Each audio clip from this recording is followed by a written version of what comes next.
But the last thing I want to talk about is, I mean, obviously something that's very near and dear to your heart.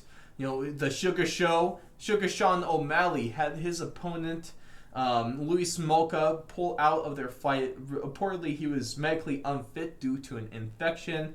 I mean, Sugar Sean said he was probably licking the mats, hoping to get that staff. Uh, but then we had a bunch of fighters come storming in on Twitter and what have you, trying to get this fight with Sugar. Eventually, it goes to Chris Moutinho, who's debuting to the UFC 264. It looks like he was going to fight Ricky Simone, but then Simone couldn't make weight. He offered to fight 145, but apparently the UFC and Sugar Sean wanted to stay at 135. So, what did you make of this whole situation, and did they come out with the right opponent for Sugar Sean? I mean, you have with what 10, 11 days notice, how many options do you have? He said he got a list, and the Mm-hmm. only person that was even close to being ranked was Ricky Simone. And Ricky Simone's name shouldn't even have been on that list because he couldn't make 135. Sean said the whole time he wanted someone at 135 if possible. If not, he would think about 145 depending on it. And like obviously that's just a guy that's probably been training with Smolka, you know, who knows what they had in mind going into that whole thing. Mm. Uh, Simone's going to be more wrestling oriented. He's going to have 10-pound advantage. So it just didn't make a lot of sense, especially with Sugar already starting his cut. So Mm-hmm. they wanted to get a name that could make 35. I think it makes complete and total sense. He's not saying he doesn't want to fight Simone in the future or anyone else that did call him out that wasn't on that list. He's just saying, that's the best choice that he could make right now for his career. And I think everyone else would make that same decision. Why not collect a paycheck, get paid the same amount of money for taking out a guy that's less dangerous at the right weight class that's going to, at least put a little bit more hype in your rankings of your weight class rather than 145, which he doesn't fight at. Mm-hmm. So, in my opinion, I think Sean and the UFC made as good of a decision as they could have made. I mean, if there were better 135 pounders like that are within the UFC that might have been ranked or were close to the rankings, that would have been cool. But clearly, they just didn't have a lot of options. Mm-hmm. Yeah, that's a good point. And I mean, what my favorite part about this whole sweepstakes wasn't the whole everyone vying for a fight with Sugar. It was what was going on with you on Twitter in the replies of those tweets. That had me There's just a cackling. bunch of weirdos on Twitter. This, with the polarizing figures such as Sean, Connor, you know, anyone really like that gets to that level Habib, of, throw on of those Habib stardom. Yeah, fans. for sure. Once you get to a certain level of superstardom, like there's just going to be people that hate you because they hate you, and there's going to be people that love you because they love you. So there's just no sense arguing with people like that when they just hate because they hate. And that's why you should go follow Blake on Twitter so you don't miss out on any of his really fun, entertaining replies. Definitely killed some time, gave me some good laughs on there.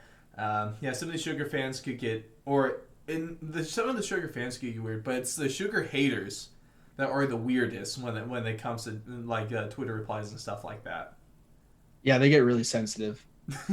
Those Connor fanboys are really annoying because you say one thing wrong about Connor, you get swarmed with a bunch of people calling you an idiot or something like that, or even casual. It's always funny seeing. It's always like there's always going to be a fight on Twitter between Connor fans and Habib fans, and that's one of the funniest parts to me. I swear, Always. every Connor post I see, someone is almost guaranteed to reply with a picture of Habib in the sauna room with a bunch of other dudes. Every time. You know the picture I'm talking about?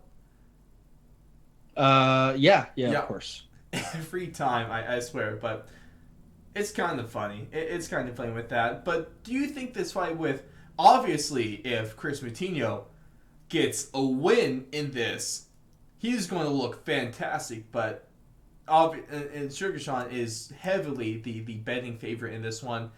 If he gets a win in this fight, no matter how he gets the win, is there any way that you could really raise his stock from this fight? Are you talking about Moutinho or Sugar Sean? Sugar Sean. Yeah. Yeah, I think if he does another viral knockout, that's going to get people, grasp more people's attention and Mm-hmm. get more people interested.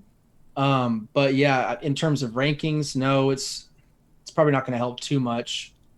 But I mean, going out there and taking care of business, it's still always a good thing to do. Yeah. You know, when you're favored in a fight and you go out there and win in an impressive fashion, I think that does go to show for something.